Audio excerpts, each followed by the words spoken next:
ಗ್ರಾಮಸ್ಥರ ಪ್ರಕಾರ ಸರೋಜಮ್ಮ ಸತ್ತು ಬಿದ್ದಿರೋದನ್ನ ಮೊದಲು ನೋಡಿದವನು ಆಕೆಯ ಗಂಡ. ಆದರೆ ಅದು ನಿಜ ಆಗಿರಲಿಲ್ಲ. ಅಲ್ಲಿ ಸಾಯಿಸಿರೋದನ್ನ ನೋಡಿದ ಜನ ಇದ್ರು. ಪಾತಕಿ ನಿಜ ಒಪ್ಪಿಕೊಳ್ಳದೆ ವಿಧಿ ಇರಲಿಲ್ಲ.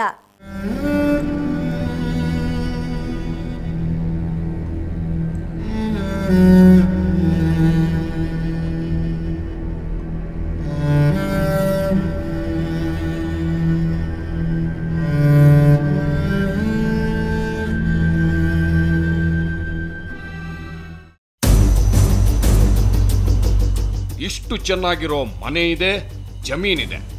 ಅಷ್ಟು ಸಾಕಾಗಿರಲಿಲ್ಲ ನಾಗಪ್ಪನಿಗೆ. ಅವನದ್ದು ದುರಾಸೆ. ಇದೇ ಬೋಗಯ್ಯನ ಹುಂಡಿಯಲ್ಲಿ ಜಯಮ್ಮನ ಕಡೆಯವರಿಗೆ ಸೇರಿದ ಸ್ವಲ್ಪ ಜಮೀನಿತ್ತು. ಅದನ್ನ ತಾನು ಅನುಭವಿಸಬೇಕು ಅಂತಾನೆ ನಾದಿನಿಯನ್ನ ಈ ಈರಿಗೆ ಕೊಡೋದ್ ಬೇಡ ಅಂತ ನಾಗಪ್ಪ ಪಟ್ಟು ಹಿಡಿದಿದ್ದ. ನಂತರ ಅವಳ ಮದುವೆಯೇನೋ ಇವನಿಚ್ಛೆಯ ವಿರುದ್ಧವಾಗಿ ಆಗೋಯ್ತು. ಕಡೆಗೆ ಜಮೀನನ್ನು ಅವಳಿಗೆ ಕೊಟ್ರು.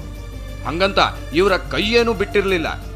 ಜಯಮ್ಮನ ಅಣ್ಣಂದಿರೇ ನಿಂತು ಮನೆ ಕಟ್ಟಿಸಿದ್ರು. ಮಕ್ಕಳನ್ನು ಇಲ್ಲಿ ಕೊಟ್ಟಿತ್ತು, ಬೋಗೇನುಂಡಿಗೆ ಕೊಟ್ಟಿತ್ತು. ಏನು ಮಾಡಿದ್ರು, ಅವರು ಅಮ್ಮ ಇತ್ತಲಿಲ್ಲ, ಈ ಕಿರಿ ಹೆಣ್ಮಗಿಗೆ 2 ಎಕರೆ ಜಮೀನು ಬರ್ಬಿಟ್ರು ಅವರು. ಆ ತಾಯಿ ಇಬ್ಬರಿಗೂ ಬರೀ ಅಂತ ಹೇಳಿದರು. ಇವರೇ ಮಾಡ್ರು, ನಾವು ಒಬ್ಬರಿಗೆ ಬರ್ಬಿಡು ನಾವು ಹೇಳಿದ್ದು. ಅವಳಿಗೆ ಮನೆಗೇ ಕಟ್ತೀನಿ ಅಂತ ಹೇಳ್ತಾನೆ. ನಾವು ಮನೆಗೆ ದುಡ್ಡು ಕಾಸು ಕೊಟ್ಬಿಡ್ತೀವಿ ಅಂತ ಅಂದ್ಬಿಟ್ಟು ಅಮ್ಮನಿಗೆ ಹೇಳ್ಬಿಟ್ಟು ಆಯ್ತು ಕಣಪ್ಪ ಅಂತ ಅಂದ್ಬಿಟ್ಟು ಅಮ್ಮ ಬರಬಿಟ್ಲು. 2 ಎಕರೆ ಜಮೀನು ಅವ್ರಿಗೆ. ಇವ್ನು ಮನೆ ಕಟ್ಟ ಶುರು ಮಾಡಿದ್ನಲ್ಲ, ಏನು ಮಾಡಿದ್ರು 25,000 ರೂಪಾಯಿ ದುಡ್ಡು ಫಸ್ಟ್ ತಗೊಟ್ಟು ಕಂತಿನಲ್ಲಿ. ಆಮೇಲೆ ಆಗ ಕೊಡೋಕ್ಕಾಗಲ್ಲ, ಕಟ್ಟು ಅಂತ ಅಂಬಿಸಿ ಮಾಡ್ದು. ಈಗ ಕೆಲಸ ಹಿಡಿದ್ಬಿಟ್ಟಿನಿ, ಆಗಲೇ ಬೇಕು ಅಂತ ಹೇಳಿದ್ರು. ಆಗ 1 ಲಕ್ಷ ಕೊಡ್ತೀವಿ ಹೋಗಪ್ಪ ಅಂತ ಅಂದ್ಬಿಟ್ಟು ಹೇಳ್ದು. 2 ಸಾರಿ ಕೊಟ್ಟು 50,000 1 ಲಕ್ಷ ಕೊಟ್ಬಿಟ್ಟು. ಇಷ್ಟೆಲ್ಲ ಆದ್ಮೇಲೂ ಹಣಕ್ಕಾಗಿ ಜಗಳ ನಡೀತಾನೆ ಇತ್ತು. ಅಷ್ಟೇ ಅಲ್ಲದೆ ಚಂದದ ಹೆಂಡತಿ ತನ್ನ ಬಿಟ್ಟು ಬೇರೆಯವರ ಜೊತೆ ಇರ್ತಾ ಇದ್ದಾಳೆ ಅನ್ನೋ ಅನುಮಾನನೂ ದೊಡ್ಡದಾಗಿ ಬೆಳೆದು ಬಿಡ್ತು. ಹೆಂಡತಿ ಅದೆಲ್ಲಿಗೂ ಹೋಗದ ಹಾಗೆ ಕಟ್ಟುಪಾಡು ಹಾಕಿದ್ದ ನಾಗಪ್ಪನಿಗೆ ಸಡ್ಡು ಹೊಡೆದು ಸರೋಜಮ್ಮ ಮೊನ್ನೆ ತನ್ನ ಚಿಕ್ಕಮ್ಮನ ಮನೆಗೆ ಹೋಗ್ಬಿಟ್ಲು. ರಾತ್ರಿನೂ ಮನೆಗೆ ವಾಪಸ್ ಬರಲಿಲ್ಲ. ಅಷ್ಟೇ ನಾಗಪ್ಪ ಕುದ್ದು ಹೋದ. ಈಗ ಮೊನ್ನೆ ಇದು ಮಾಗಡಿ ಹತ್ರ ಚಿಕ್ಕಸೂಳ್ಕೆರೆಗೆ ಏನೋ ಒಂದು ದೇವಸ್ಥಾನದ ಇದು ಮಾಡ್ತಿದ್ರು. ಅಲ್ಲಿ ಹೋಗಿದ್ದು ಬರ್ತೀನಿ ಅಂತ ಈ ಹೆಣ್ಮಗ ಹೋಯ್ತು ಅಲ್ಲಿಗೆ. ಇವನು 1 ದಿವಸ ಬೆಳಿದ್ನಂತೆ. ಅಲ್ಲಿ ಹೋಗೋದಕ್ಕೆ 2 ದಿವಸ ಆಗ್ಬಿಡ್ತು. ಅಪರೂಪ ಆಗ್ಬಿಡ್ತು. ನಂಟು ಮನೆ ಕಳಿಸ್ತಿರಲ್ಲ ಅವ್ನು ಯಾವತ್ತೂ. ಆ 2 ದಿವಸ 3 ದಿವಸ ಆಗೋಯ್ತಲ್ಲ, ಏನು ಮಾಡ್ತಿದ್ದೆ ಅಲ್ಲಿ ಅಂತ ಅಂದ್ಬಿಡ್ದೆ. ಮೊನ್ನೆ ಬಂದ್ಲು, ಇವತ್ತು ನೆನ್ನೆ ಈ ಘಟನೆ ಆಗದೆ. ಹಣ ತಗೊಂಡ್ಬಿಟ್ಟ ಅಂತ ಇವರು ಏಕಾಏಕಿ ಹೇಳ್ತಿರ್ಲಿಲ್ಲ. ಆದ್ರೆ ಸರೋಜಮ್ಮನ ಮಕ್ಕಳು ಅಪ್ಪನೇ ಮರ್ಡರ್ ಮಾಡಿದ ಅಂತ ಇದ್ರು. ನಮ್ಮನ್ನು ಚೆನ್ನಾಗಿ ನೋಡ್ಕೋತಿದ್ರು, ಬಟ್ ಅವರು ಒಂದಿನೂ ಸಂತೋಷವಾಗಿ ಮಾತಾಡಿಸ್ಲಿಲ್ಲ. ಮಮ್ಮನೂ ಬರೀ ಹಿಂಸೆನೇ ಕೊಡ್ತಾಯಿದ್ರು. ನಿನ್ನೆ 2 ಗಂಟೆಲಿ ಊಟ ಮಾಡ್ಕೊಂಡು ನಾನು ಹೊಲ್ಕ್ಕೆ ಹೋಗಿದ್ದು ಬರ್ತೀನಿ ಅಂತ ಬಂತು. ನಾನು ನೋಡಿದೆ, 3 ಗಂಟೆ ಆಯಿತು, 4 ಗಂಟೆನೂ ಆಯಿತು, ಅಮ್ಮ ಬರಲೇ ಇಲ್ಲ. ಆಮೇಲೆ ಬಂದು ನೋಡಿದೆ, ಇಲ್ಲಿ ಬರಲೇ ಇಲ್ಲ ಅಂತ ನಾನು ಬಂದು ನೋಡಿಬಿಟ್ಟು ವಾಪಸ್ ಓಡಿದೆ. ಮತ್ತು ನಮ್ಮ ರಘು ಕಳಿಸ್ದೆ. ಬಾವಿ ಒಳಗಡೆಗೆ ಇಟ್ಬಿಟ್ಟಿದ್ರಲ್ಲ ದಿಂಡಾಗ್ತಿ, ಅವರು ಸತ್ತೋಗಿರು, ಇವರೇ ಎಲ್ಲ ಮಾಡಿರೋದು. ನಮ್ಮ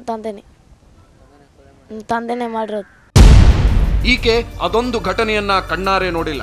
ಆದ್ರೆ ಈ ಪುಟ್ಟ ಹುಡುಗ ತಾಯಿಯ ಹತ್ಯೆಯನ್ನ ಕಣ್ಣಾರೆ ಕಂಡು ದಂಗಾಗಿದ್ದ.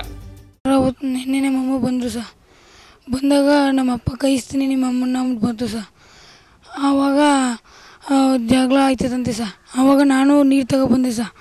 ಬಂದು ಅಲ್ಲಿ ದೂರದಲ್ಲಿ ನಿಂತ್ಕೊಂಡು ನೋಡಿದೆ ಸಹ. ಎಲ್ಲ ಜಗಳ ಆಡ್ತಿದ್ರು ಸಹ. ಆವಾಗ ತಿರ್ಗಣ ಮನೆಗೆ ಎದುರ್ಕೊಂಡ್ರೆ ಸಹ. ಎಲ್ಲಿ ನಾಗಪ್ಪ ಸಿಟ್ಟಲ್ಲಿ ತನ್ನ ಮೇಲಿರುತ್ತಾನೋ ಅನ್ನೋ ಭಯ ಈ ಹುಡುಗನ್ನ ಅಲ್ಲಿಂದ ಕಾಲ್ಕೀಳೋ ಥರ ಮಾಡಿತ್ತು.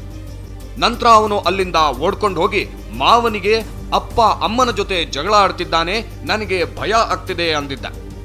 ಅವರು ಮಾಮೂಲಿ ಜಗಳ ಅಂದ್ಕೊಂಡ್ಬಿಟ್ರು. ಇಲ್ಲಿ ನೋಡಿದ್ರೆ ಅನಾಹುತ ನಡೆದೋಗಿತ್ತು. ಈ ಎಲ್ಲ ವಿಷಯ ಕೇಳಿ ನಾಗಪ್ಪನ್ನ ಕಸ್ಟಡಿಗೆ ತಗೊಂಡ ಪೊಲೀಸರಿಗೂ ಸತ್ಯ ಏನು ಅನ್ನೋದು ಗೊತ್ತಾಯಿತು.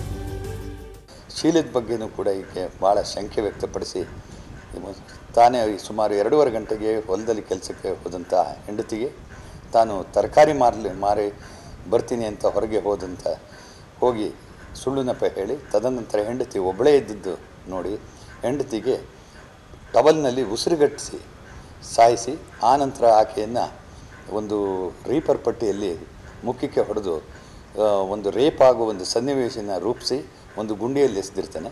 ಎಸೆದು ಬಂದು ಈ ಎಲ್ಲ ಸಂಪೂರ್ಣ ಮಾಹಿತಿಗಳು ನಮಗೆ ತನಿಖೆಯಲ್ಲಿ ತಿಳಿಬರ್ತವೆ. ಇದನ್ನೆಲ್ಲ ದಿಕ್ಕು ತಪ್ಪಿಸ್ಬೇಕು ಅಂತ ಆತನ ವಿಫಲ ಪ್ರಯತ್ನ ಕೂಡ ನಿಷ್ಫಲವಾಗಿ ಈಗಾಗಲೇ ನಾವು ಗಂಡನನ್ನು ನಾವು ವಶಕ್ಕೆ ತೆಗೆದುಕೊಂಡಿದ್ದೀವಿ. ತನಿಖೆಯಲ್ಲಿ ಆತ ಆರೋಪಿ ಎನ್ನುವುದು ಸಾಕ್ಷ್ಯಾಧಾರಗಳಿಂದ ದೃಢಪಟ್ಟಿದೆ.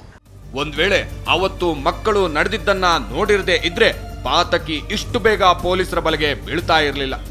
ತನಿಖೆಯ ದಿಕ್ಕು ತಪ್ಪಿಸೋ ವಿಫಲ ಪ್ರಯತ್ನಕ್ಕೆ ಕೈ ಹಾಕಿದ್ದವನ ಕೈಗೆ ಕೊಳ ಬಿತ್ತು. ಇನ್ನು ಇವನ ಹೊತ್ತಿನ ಕೂಳು ಜೈಲಲ್ಲಿ. ಆದ್ರೆ ಇನ್ನು ಈ ಮಕ್ಕಳ ಗತಿಯೇನು?